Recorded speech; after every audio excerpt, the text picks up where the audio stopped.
Ma première relation de couple. Un amour pudique avec une touche de joie. Comme je vous le disais, je n'avais aucune confiance en moi et très peu d'amour-propre. Jusqu'à mes 17 ans, mes histoires d'amour étaient surtout platoniques, sauf un petit flirt d'été avec Arnaud. Juste avant le lycée, je me suis retrouvée un peu vite allongée dans son lit, chez ses parents. Mais mon intuition me soufflait quelque chose, comme s'il y avait deux filles dans l'histoire. Ce qui s'est avéré exact. Je me suis félicitée d'ailleurs d'avoir dit non ce jour-là. Un peu plus d'1 an après l'épisode d'affirmation face à mon père, je suis entrée dans ma première véritable relation de couple avec celui qui allait partager 4 ans et demi de ma vie, Julien. Cette période fut très spéciale. Être en couple a mis en lumière mes insécurités émotionnelles profondes.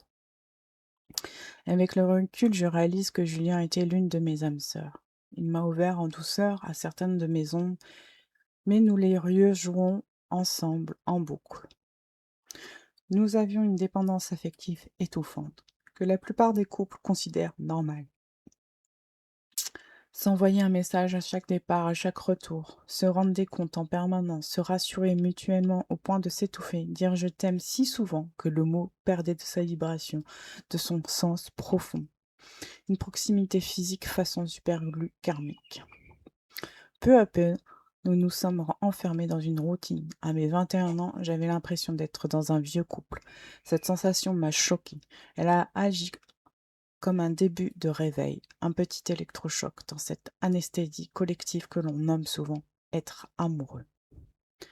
Même nos tentatives d'ouvrir nos relations intimes au-delà du cadre classique ont une hérésie vibratoire, et un signe évident que nos directions intérieures avaient déjà pris des chemins différents.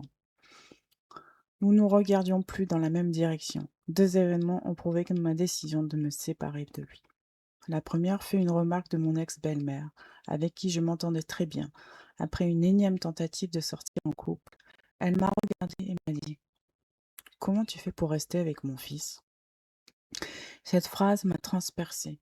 Elle a réveillé quelque chose en moi, car si elle, qui nous aimait tous les deux, avait perçu notre mal-être, c'est que c'était devenu évident.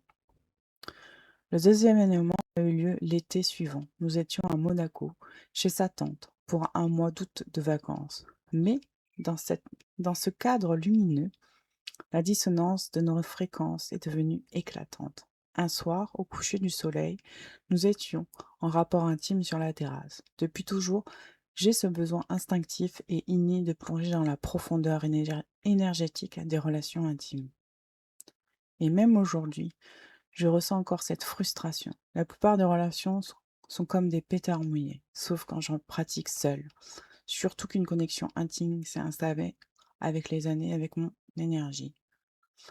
Ce soir-là, face au coucher du soleil,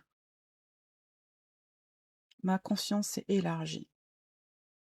Un chat noir est passé derrière moi, il a croisé mon regard, et là, quelque chose s'est dit en moi, et très clairement: «Qu'est-ce que tu fous encore avec lui?» J'ai réussi à le quitter en février suivant et je peux dire, quitter quelqu'un qu'on aime est l'un des actes les plus douloureux. Je l'ai fait avant que nous tombions dans le piège du méchant et du gentil. Il n'y avait pas de fautif, juste 2 âmes qui n'osaient pas encore se redonner leur liberté, celle d'aimer être. J'ai pleuré une journée entière de tristesse, de soulagement et d'espoir. Peu de temps après, j'ai rencontré Gilles, celui que je nommerai plus tard une âme miroir. Il fut le reflet exact de mon amour-propre brisé à l'époque. Enfin, c'est ce que je croyais.